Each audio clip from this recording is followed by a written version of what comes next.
Hey folks, my name is Ravish and welcome back to another video in a series of DevOps interviews. Now, in today's video, I have a profile with me. So this person started his career in 2011 and he started his career as a web developer. In 2014, he moved to DevOps and cloud. So close to 7 to 8 years of experience in DevOps and cloud. And he said that I began cloud first and then he moved on to DevOps. So cloud experience is more and then DevOps is around 4 years. All right, so the interview is interesting today because many times people have written in the comment section that what happens actually is I do not answer the questions. I ask them the questions and do not answer them. So that's one thing that I have taken note of and try to resolve that. So in this video, I'd be answering a few questions that I have asked. And in those questions, like most of the answers he answered correctly and a few of them I also answered. So that's one thing I've tried new in my videos, and if this goes all right, I would be doing the same in the further videos. Okay, so the questions that I started is the first thing I talked about the project. He said that he has worked on web related technologies like Node.js, web, GitHub Actions and stuff. And after that, I have taken this interview on GitHub Actions, mostly 8 to 10 minutes, a bit shy of 10 minutes this interview was taken. After that, I've concentrated on Pulumi. Pulumi is again something related to infrastructure as a code, kind of similar to Terraform, but there are multiple things that are different from Terraform. So check that out. And I have pushed a few scenario-based questions, advantages, disadvantages, a bit of discussion, kind of discussion on that. Okay, and I asked him related to AWS CDK, but I think he hasn't worked on that, so that's off the charts. The main concentration was on disaster recovery. So what is hot site, cold site, region specific, regular backups, RTO, RPO, all of these questions in the automation part. I have given him the scenario based question and he was able to answer that. And over the course of like last few minutes, I have asked a few questions on Docker for around 5 to 10 minutes and then Kubernetes around 5 to 10 minutes. That was all. Okay. And I also asked him the type of disaster recovery like backup and restore, pilot, cold, hot, which I've already talked about a few seconds ago. All right, so these are the things that I have asked him today.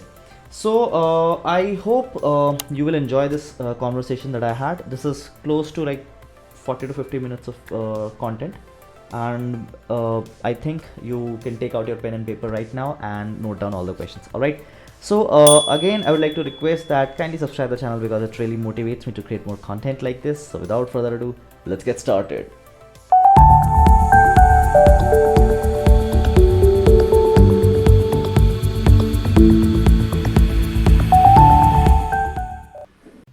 Please go ahead and introduce yourself. I started my career in 2011. It's almost 10 years now. So I started as a web developer working on .NET C# technology, then on PHP and modern web technologies. And after 2014, I started working on cloud. So I did some development on cloud, modern application development on cloud, then microservice developments on cloud. And then slowly, I become more like a cloud engineer, then cloud consulting, and now I'm a cloud DevOps expert. In my current role, I'm mostly helping our customers to migrate on cloud and automate their application deployments or automate their workloads on AWS or on GCP, right? So in my current project, I am also using Pulumi. Pulumi is a infrastructure as a code tool, which is very similar to Terraform. But the advantage of Pulumi is we can use any programming language such as Python to write our infrastructure as a code. So that gives clear benefits over Terraform and other like cloud front, right? So yeah, that's my profile. Okay, so you have over 10 plus years of experience as you told me, and you have started your career in 2011, right? As a dev. That's great because even I started my career as a dev and then I moved to DevOps and cloud. This is good. So in 2014, you started your cloud journey. Yes. Right? So I guess you have around 7 plus years of experience. Yeah, I'm sorry, I need to take this. Sure, please go ahead. Okay, so I understand that you have around 7 to 8 years of experience in cloud. How much in DevOps? Yeah, I think DevOps around 4 years. 4 years, perfect. Okay, so like what are the tools and technologies you have worked on in terms of DevOps only? in terms of DevOps, like in my recent project, right? So because I'm working with a service-based company, okay, so we Mm-hmm. are cloud consulting service-based company, and what happens like every 2 3 months I have new client, and once the requirement is passed on, I get new clients, and every new client have new requirements. So I have worked on many tools and technology. So in recent projects, I'm like I said, Pulumi is one tool which I have worked very recently. Mm-hmm. Then Terraform, very hands-on on Terraform. Okay. Uh, of course, Kubernetes administrative part, not a development part. Okay. Kubernetes administrative. So I'm also Kubernetes and Terraform certified. And Jenkins, I have used extensively Jenkins in many projects. Okay. In Okay. some of the projects where there was a .NET Microsoft technology stack, I have used TeamCity for build jobs. Um, so yes, these are the tools. And Ansible, not much in like 2 3 years back in one of small project. But I do understand all these technologies, but never got chance on Ansible. And even if you say safe, right? So not directly work on safe, but in AWS there is a service called Image Maker, right? Mm-hmm. AMI creator, image maker. There is a one solution, and which is based on Ceph. So inside that service, I have written Ceph recipes, but not completely deploy Ceph. Okay. And mostly I have to write my scripting, like shell scripting and Python scripts with Lambda functions or direct Python script to do some automation. Okay. So recently you said that you are using Pulumi, right? We'll come to that, and I can see that you have done a few migration projects as well, right? That's Yes, really yes. nice. Okay, I'll start with your project. So can you Mhm. explain me like what kind of project that you work on? Mostly, when I say migration, I will be the part of team where, as a migration, I will be the application specialist because my background is, I come from development background. So in migration, we also need someone like security, right? Security admin, and we also need administrator. Mm-hmm. But what my role is, when we are migrating, my role is how we can automate the stuff. Even if we are creating landing zone, if we are not using any solution of AWS like control tower or managed landing zone, my job is to automate that landing zone creation. So Okay. either I will use Terraform or Pulumi to automate that landing zone creation. And once the landing zone is completed, when we start deploying the application, my job is to create pipelines, build pipeline, and automate the deployment of these applications. Okay. So the project that you work on is like more of an application, right? So like what kind of application is it? Is a web-based application with the Node.js and React.js stack. Okay. There was one application with Java, and so different application stack, but mostly it is a web applications. Okay, web-based application. Okay. Hmm. So, just wanted to understand the flow of your application. So, you might be having developers in your team who is writing the code, right? And they are pushing it to some kind of repository or something. Yes. So, like, what do you use as a repository? So in my recent project, I have used GitHub, GitHub. and to Okay. for automation, I have used GitHub Actions with one of the projects where I'm not using Jenkins, so GitHub Actions. I have also used in recent project with Pulumi. I am using GitLab Okay. because GitLab also have the good CI/CD integration, GitLab pipelines. Um, so that is two tools, mostly Git and yeah, GitLab. Okay. Perfect. So let's start with GitHub Actions only. Mhm. Uh, like in a layman's term, can you explain me what exactly is GitHub Actions? So in layman's terms, if I tell you, if I want to, trigger something when I push my code, right? So I want some automation to be happen. I want my code to be automatically built and deploy on my web application. So in total layman's term, I want to, if it is a web application, I want the changes to be, reflected on my uh, production environment, or let's say my website. I want the changes to be reflected on my website as soon as someone do commit and push the code to the main branch. So we are using GitHub Actions to automate the build and deployment jobs. That is that suffice? Okay. So if I want to start writing my first action in in it, So how should I start? I think I lost you. Okay, I'll repeat myself. Hmm. So like if I want to start writing my first action, how would I Hmm. start it? So you will need a GitHub dot GitHub workflow folder. So Mm-hmm. you know Git, right? Dot Git is a hidden folder where all the Git related files are saved. So similar, there is a Git workflow folder, and inside Git workflow, you can write a action file, Mm-hmm. which is a YAML specific language, and you inside that you can write which branch you want to trigger this action, or all branch to trigger this action, and then there are step one, step two, step three, and inside these steps you can write some custom, scripts or commands to execute. Okay. Okay. So in what languages we can write this GitHub Actions? Hmm. I am not very what options we have. So what language did you use? I think it was simple YAML based or just an not even YAML. I think yeah, it's YAML. Not Okay. sure. I think I need to check that. So the so wherever this is running is a Linux environment or a Windows environment? I lost you again. Sorry. Okay, I'm saying so Where am wherever I? this is running, this code is running, is a Linux Hmm. environment or a Windows environment?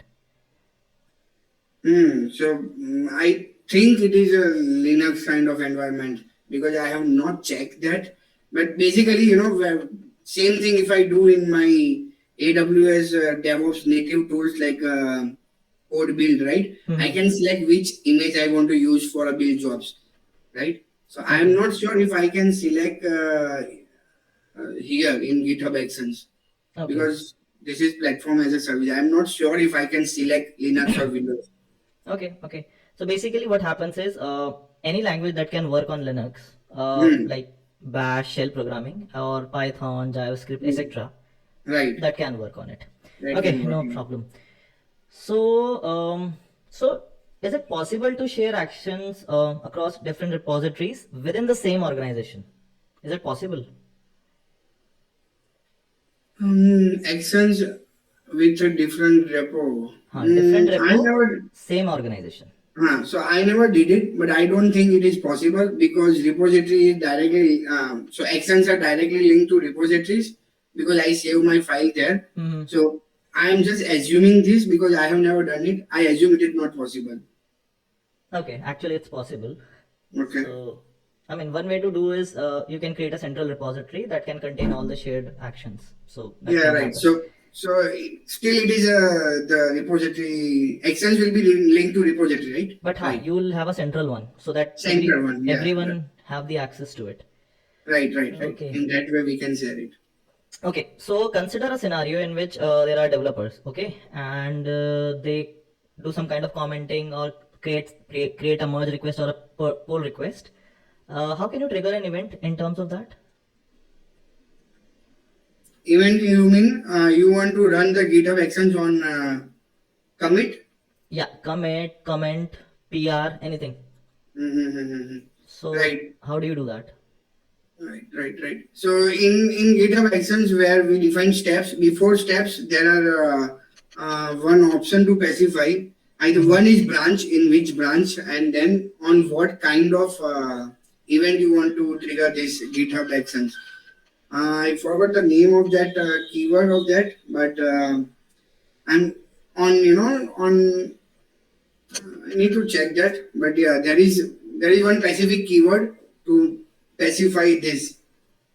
Okay, okay. Do you have any information on GitHub's Action API? Anything, any information on that? No, sorry. Okay, so this application, whatever you are using with GitHub Actions, does it has anything to do with Docker container as a part of the workflow? Yes, Can you explain me in your project? yes. So what happens is we have GCP, okay, GCP project, and inside Mm-hmm. GCP we have this. I forgot the service name. It's like serverless container service, GCP cloud platform, something like that. No, Cloud Run, GCP Cloud Run. So it is similar to AWS, this EKS, not EKS. Fargate. It is very similar to Fargate. So what happens is, in my GitHub commit, whenever there is a code push in my repository, I have my Docker image file there. Okay. And in my GitHub Actions, I have commands. First tab is to, authorization, authentication, and then build image. Once I build image, I push that image to the repository, and after pushing that image, I will run the deployment job. So there are 5 steps. Okay. Okay. Consider a scenario in which you have GitHub. Okay, so there are multiple options to push a file. I mean, you can create a file in the local, push it, and one is like you can create over there, one you can upload over there. So what is the difference between both of them? Like when you upload a file directly or when you push it through Git? How does it differ? So directly from, you are saying, from the console, correct. right? Okay. So as Git, I think it is a distributed version control system. In my local machine also, we have complete code, right? And when I'm doing any file add and then Git add that file, so it is already updated in my local machine, and then I push the code and it will update the origin or central repository, right? So that is how we do. But if I directly upload from the console, I think it will not have in my local branch. So I first have to pull the code before I can do anything like push the code. So that is one different, I think. Okay, fair enough.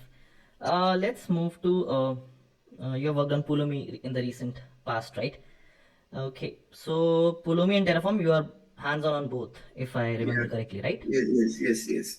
Tell me one con, pros and cons, right? So one con of Pulumi that you have dealt with and it was like kind of too much work for you and you made a feel that why I'm even using Pulumi. Any one drawback?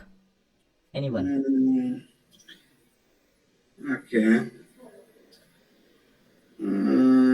Drawback. Pulumi drawback. One thing, it's very new. I am in Pulumi because it is only one project. But one thing I can see is the stake management. Maybe in Terraform it is much better of stake management, where I can use centralized stake, and I also have lock-in system if I use Dynamo. But I have not found anything like that in Pulumi yet, where I have not came across such problem yet. But maybe that would be a more challenging than Terraform. Okay, let's refine the question more. For example, you have done the setup in your local everything Pulumi. You did Pulumi up. Okay, you type the command Pulumi up. And the whole process has to take around 8 minutes. Okay, let's consider this. And when you are at 4th minute, your internet Wi-Fi or your laptop shuts down. What happens then?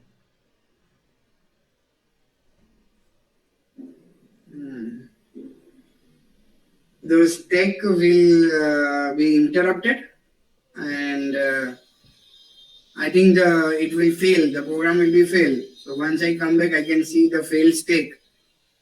Okay. Now, how do you recover it? Recover from it? That is something challenging, but never did it.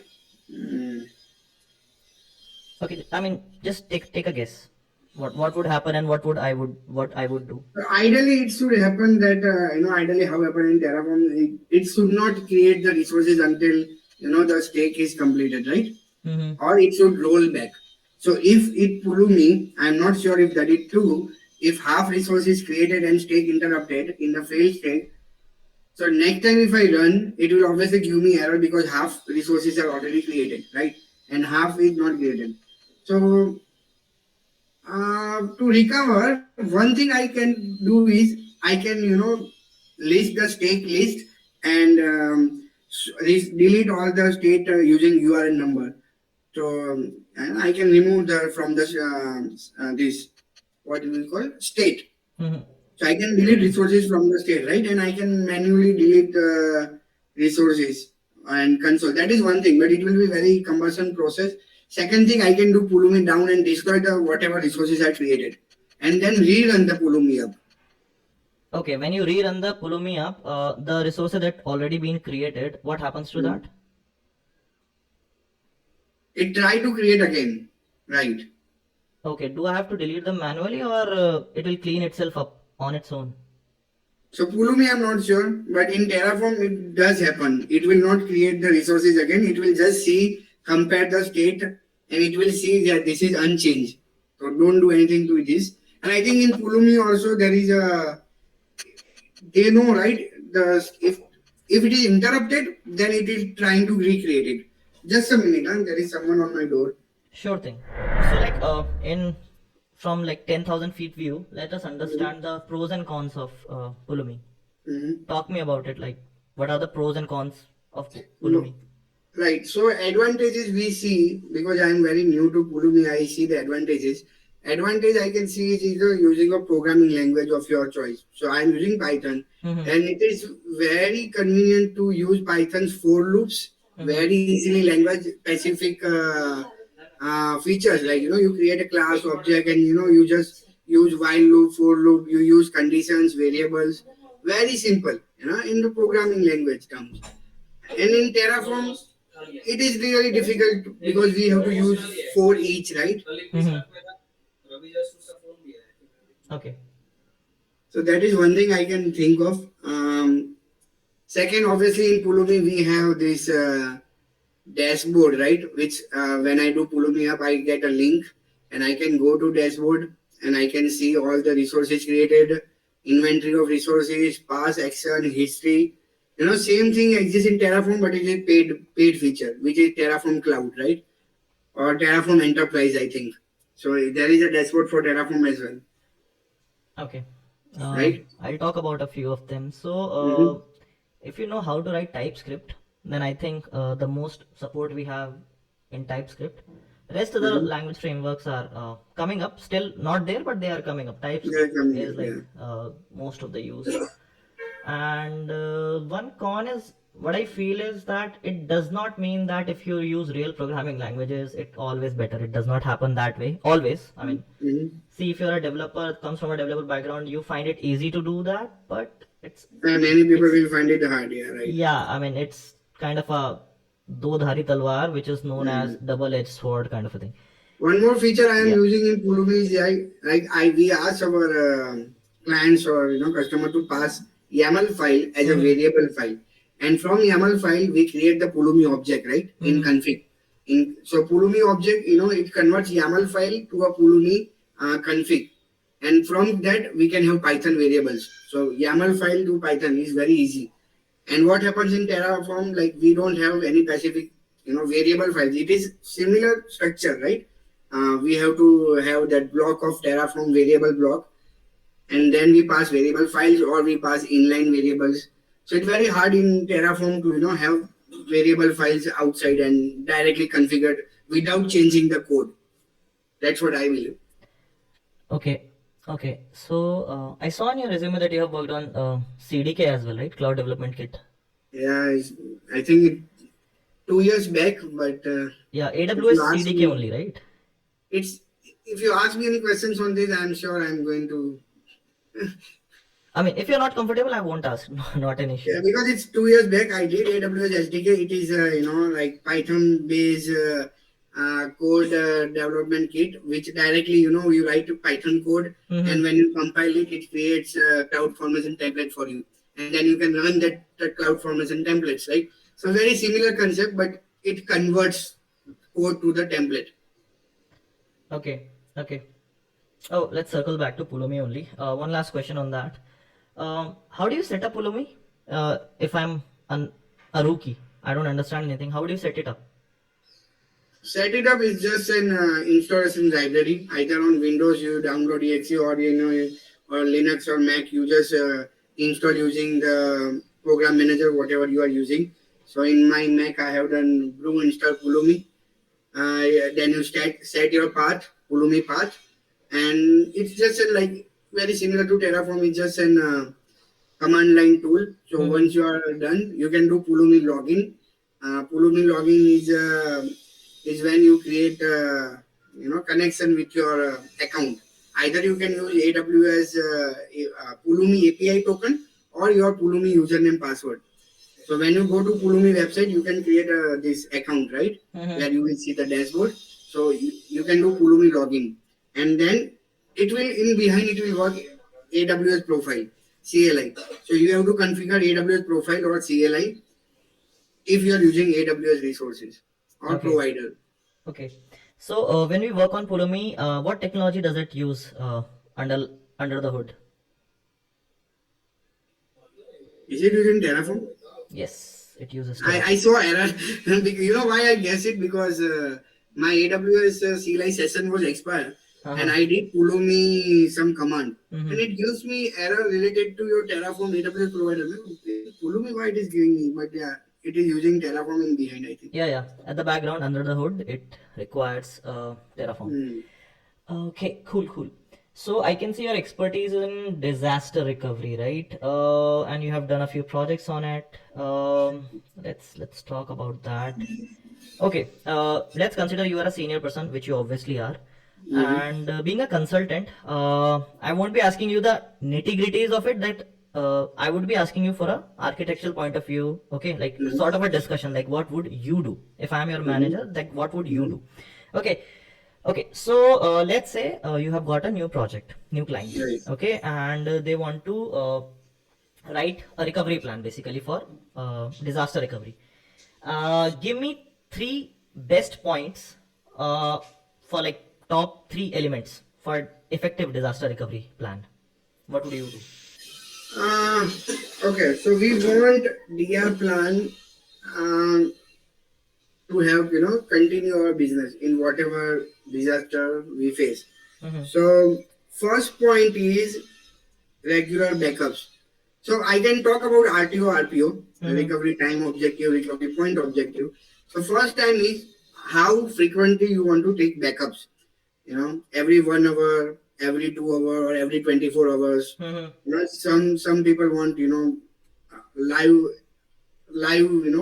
data without any loss. Then Mm-hmm. we need to have a synchronized database. So that is one thing. First thing is to take backups. Mm-hmm. Second thing is how you are going to store your backups Mm-hmm. so that it can be easily deployable in time of disaster, right?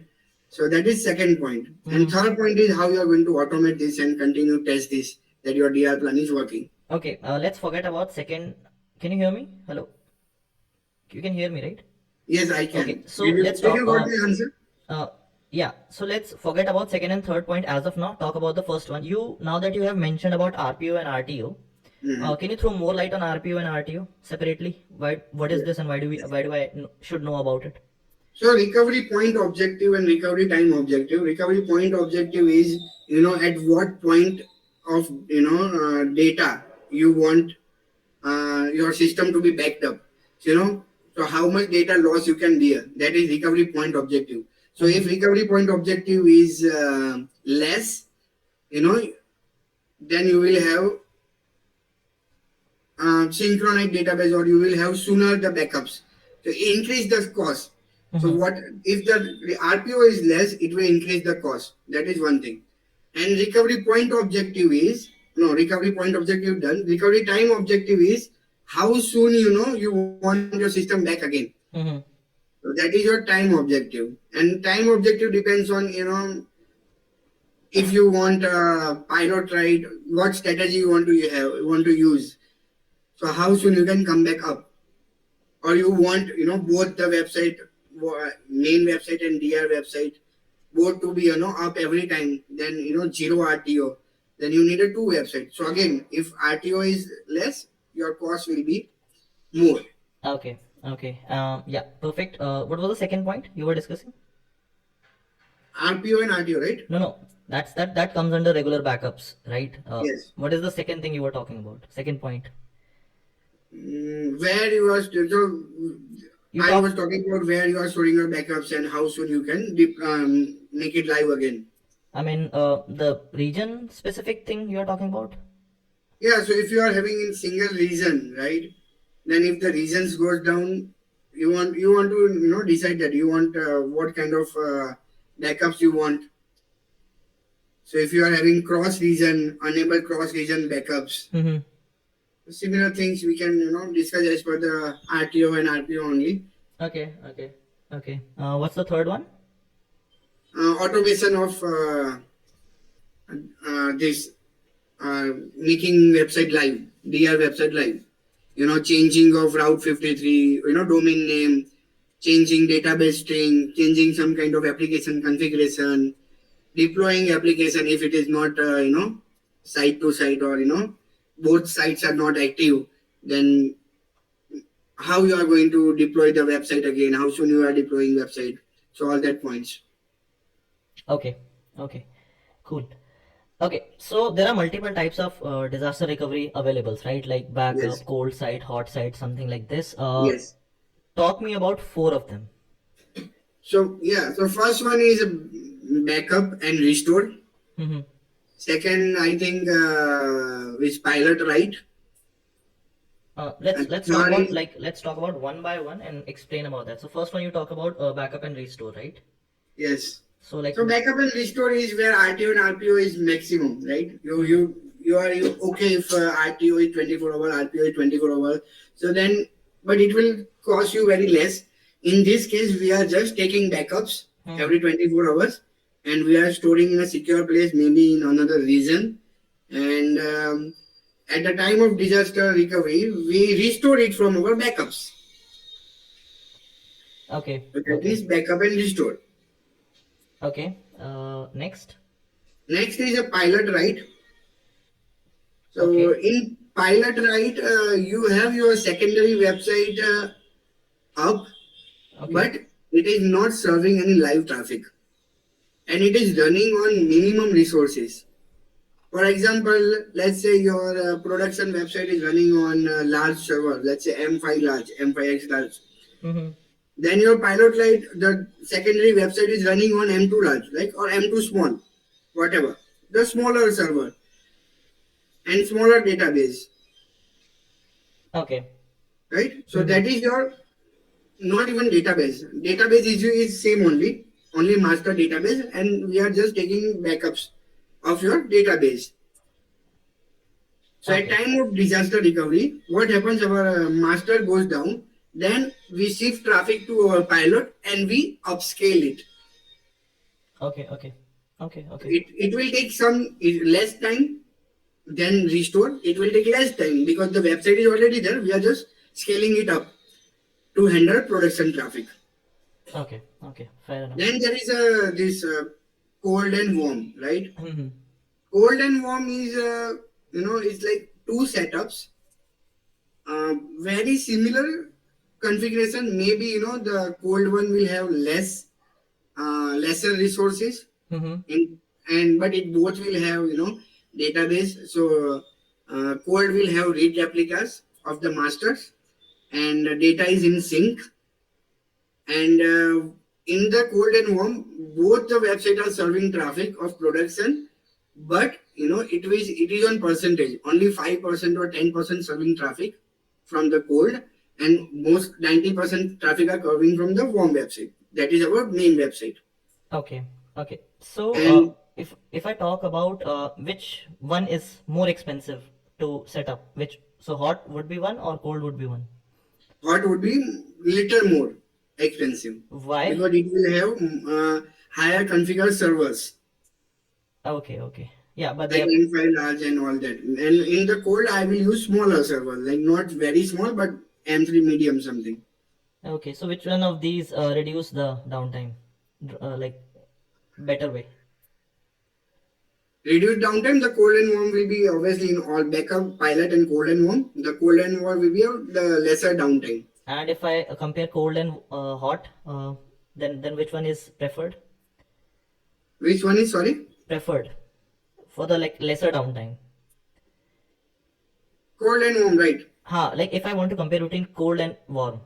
Acha, the cold one, the warm one should have, lesser downtime. Cool, cool, cool. Okay, And yeah. what happened then in the fourth strategy, we have active websites. We have two websites in cross region. We have load balancer which is serving traffic cross regions, and we have database in sync, read replicas and all that. So it will have same traffic, side A, side B. It will have same similarities. At the time of downtime, we are just, Hmm. once website is automatically down, we don't care because our load balancer will take handle the downtime. So there is no downtime in such configuration, but it will be very costly because you are practically paying for the two. Okay, okay. Also, like if you want cold site to work, you must combine it with other methods of disaster recovery. That happens. Mhm. Okay. Cool. So I think this is fine. Have you worked on Docker, Kubernetes? Yeah, I have worked on Docker Kubernetes. Both of them? Yes. Yeah, yes. Okay. Let's. Which one are you more confident on, Docker or Kubernetes? So I'm confident in both, but if you ask me, deep dive knowledge of images, I have created images, build images, deploy images in single Docker container, and then I have deployed this in Kubernetes as well. So Okay. I'm confident in both. Let's start with Kubernetes then. hmm Okay. Uh, what is the namespace in Kubernetes? So namespace is logical separation. Mm-hmm. Like you can have, it's like labels. You can have different kind of namespaces like dev, prod, and then you can launch your resources inside these namespaces. Okay. Uh, for example, let's consider. Uh, let's say my pod is not getting scheduled. Okay. How would you troubleshoot it? Pod is not getting scheduled. If I see the pod list and I can see some kind of logs there, or if in a system nameset there is a scheduler job. If that is not working, if that is down, then also no pods will get scheduled. Okay. Can you throw some light on the Kubernetes architecture? Like So what in are? Kubernetes architecture, there is a master node, Mm-hmm. and then there are worker nodes. Mm-hmm. Inside master node, there are components of Kubernetes such as API server, schedulers, namespace, all the different etcd, all the different components makes the whole architecture system. Okay. And you create nodes, different nodes which you can join as a slave workers, and on that nodes you can launch a pod. Pod is basically a unit where you create containers inside the pod. Okay. Okay. So let's say okay, there are multiple things inside a Kubernetes architecture, right? So can you throw some light on each of the component? Like what is API server? What is Scheduler is responsible for the communication with your master node. For example, if you are using kubectl, right, Hmm. or some kind of authentication, if you are using, it is responsible for the API calls. Hmm. Then scheduler component, right? It is responsible to schedule pods, Hmm. and etcd, it is key value highly available storage. It stores all the Kubernetes objects related data. You Okay. can backup and restore that for your Kubernetes. Hmm. Namespace, it's responsible for communication and local communication and outside communication. So every time pod is created, it creates the namespace for internal communication, like namespace dot not namespace. I'm talking about DNS component. Okay. And what is the Yeah. function of controller manager? Controller manager. Controller manager. mm, Not sure. Okay. Okay. Um, is there any communication between a controller manager and an API server? I am not sure about that too. Okay, yeah, they do communicate, but it's okay. What do I understand by load balancer and Kubernetes? And can you give me an example of it? Load balancer in Kubernetes. Yeah. So Kubernetes by default handle this balancing of traffic across different pods, right? Yeah. But if you are connecting with the external load balancer, you need to have an ingress controller, and then it can communicate with the services. So external users can communicate with these services.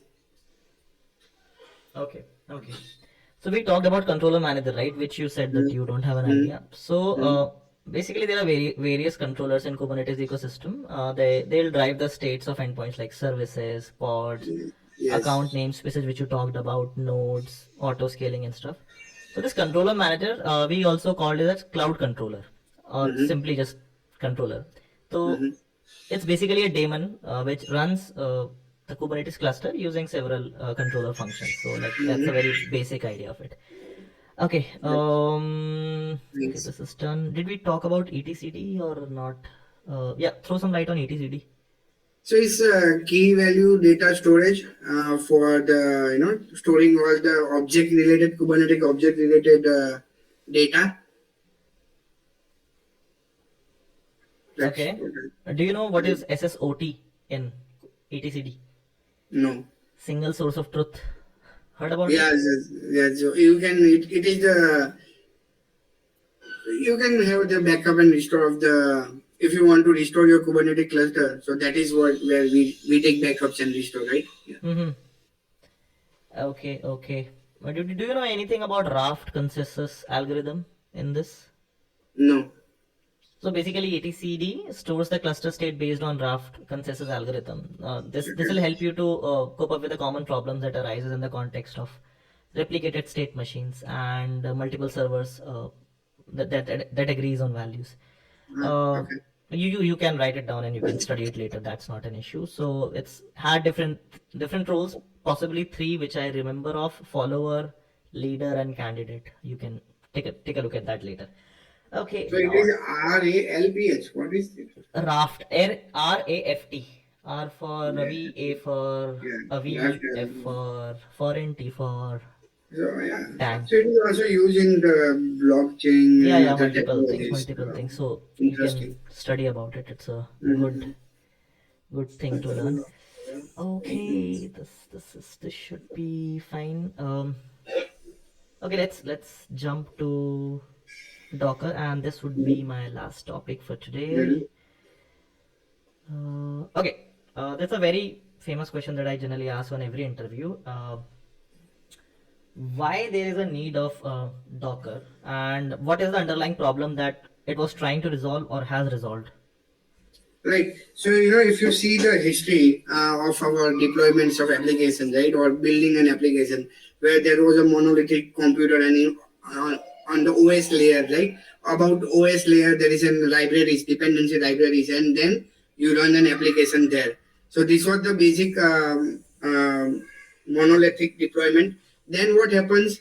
Comes the virtual machines, right? Mm-hmm. So, on the OS, it brings another layer which is called hypervision, Mm-hmm. and in the hypervision, what happens? You create the different OS, Mm-hmm. but and then it will each OS will have its own application libraries and then deploy application on it.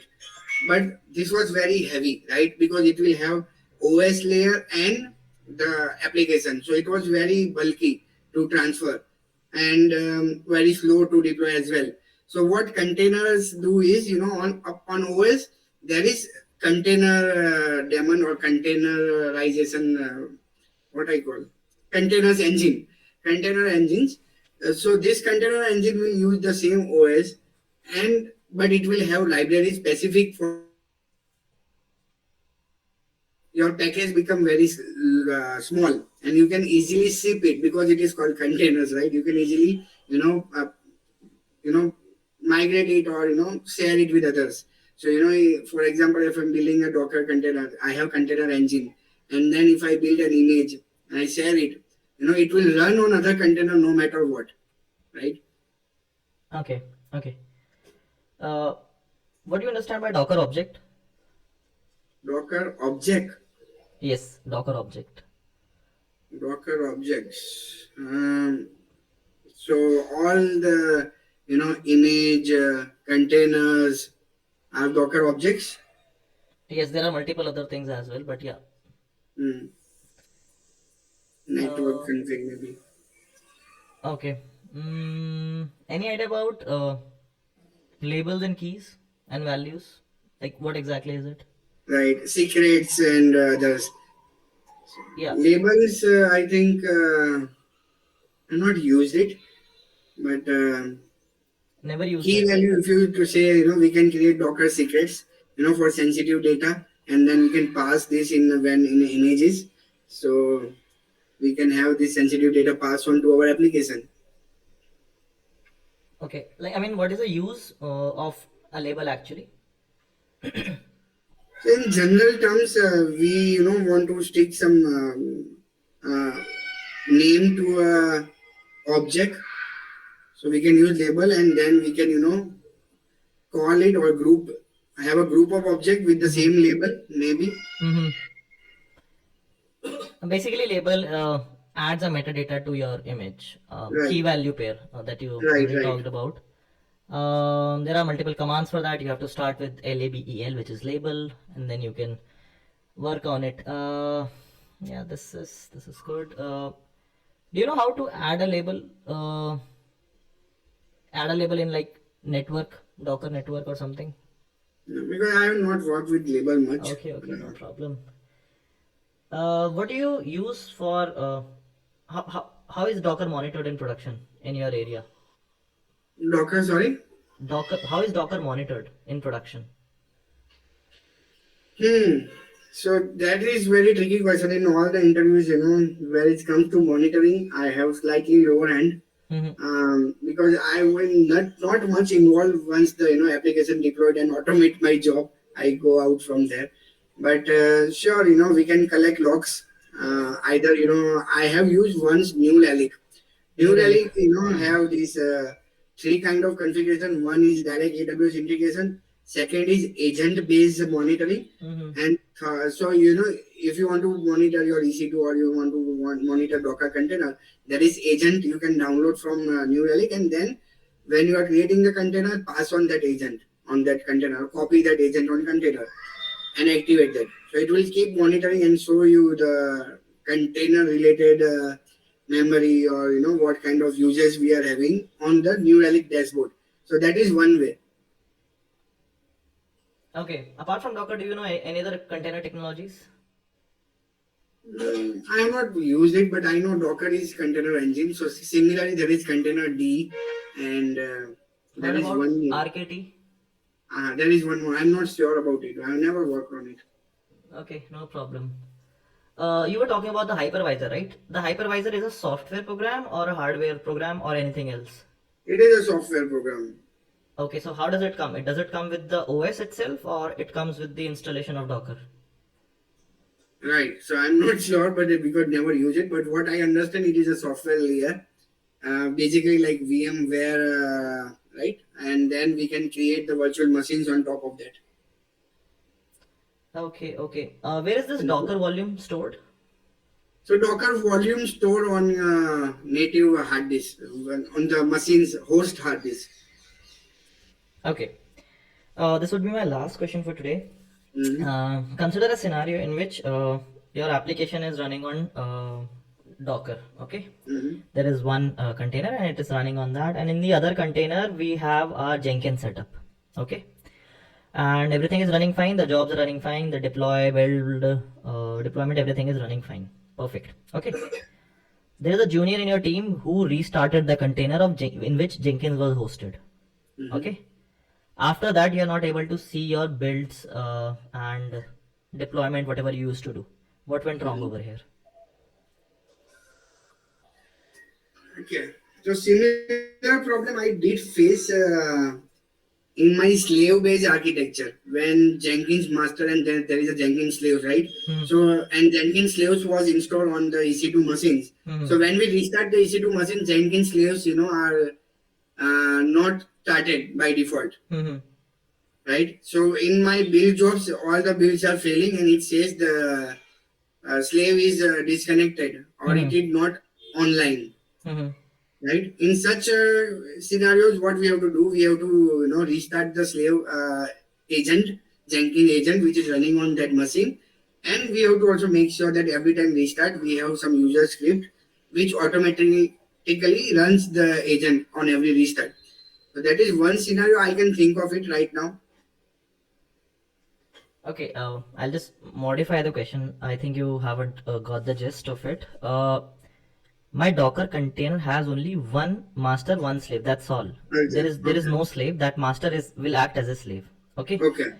and when you restarted the container in which Jenkins was hosted, it Mm-hmm. had like previously it had 10 jobs. When you Mm-hmm. restarted, it is showing me four jobs. Okay. Where did the other one go? I mean, what went wrong over here? Right. Okay. So what happens is Jenkins store all these jobs in the home folder, and Mm-hmm. now in the home folder of container, right?